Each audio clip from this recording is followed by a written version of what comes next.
Welcome all today to one of the most historic days in Australian Coptic history. We've gathered here today in Belmore Park in Sydney to mourn the recent killings of those who were needlessly murdered at the hands of the Egyptian government.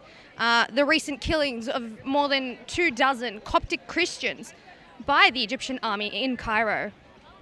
We are blessed today to have Suriel with us, and he's the Bishop of Melbourne, as well as many dignitaries and honourable politicians such as the Honourable Tony Abbott, Federal Leader of the Opposition, as well as Honourable Chris Bowen, who is Minister for Immigration and Citizenship. I have with me Bishop Suriel, who's the Bishop of Melbourne, who's joining me today, and we'd just like to get his opinion on a few burning questions that are so relevant to this issue today. Sayyidina, what do you have to say about the events that have been going on in Egypt currently? No, I think it's a real tragedy to see that Egypt has got to this level, that now it's not only, local Muslims in many different cities across Egypt that are attacking and persecuting innocent and peaceful Coptic Christians, but now this persecution has been taken to a completely different level, where the people who are supposed to protect the country and protect all Egyptians, the military regime has turned on these peaceful protesters and shot them down and bulldozed them with their tanks.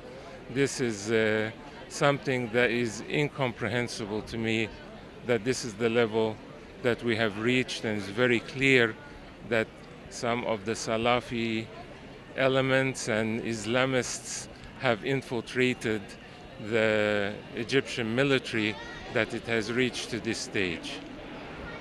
Bishop Suriel, as you know, we have in attendance today the Honourable Tony Abbott, leader of the federal opposition leader, and this has never been done or seen in Australian Coptic history. Now, the stance that he's made is all very well and good, but we need more action. And what can you tell us, or what do you think the Australian government should do in order to continue and further enhance the awareness of the Coptic movement and to aid these people in actions rather than words? Yeah.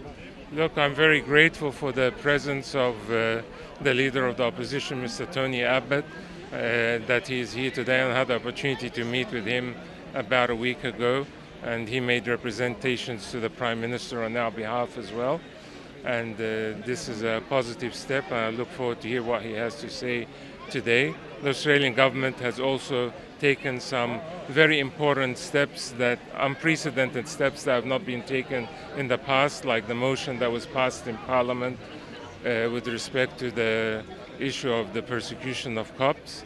But I would still like to see more being done. It is good that they are starting to realize the seriousness of the problem, but I still think more can be done to speak out publicly so that the Australian people know what the Australian government stands on the persecution of Copts. I mean, some statements have been issued, but they haven't been made public, or they haven't gone out. The Prime Minister or the Minister of Foreign Affairs haven't gone on television and said what is happening in Egypt is wrong and something needs to change. And I would like to see that happen, and more representation in the UN, I hope.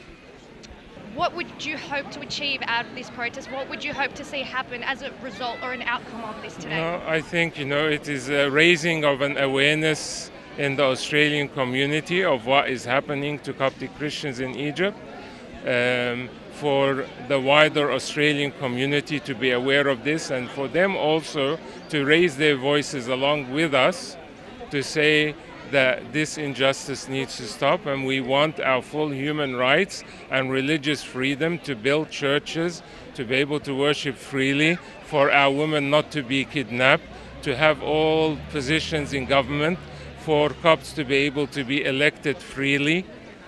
This has not happened, and all we get is rhetoric and words that try to calm us down, but this is not sufficient for us anymore. And we're not gonna stop talking. We're gonna continue raising our voices, and I'm sure the Lord is hearing us, and He will continue to protect and care for His people in Egypt. So as you've just seen, we were joined with Bishop Suriel just now, and there are so many people here, and all here for the same reason, to show their solidarity and their support to the Coptics in Egypt.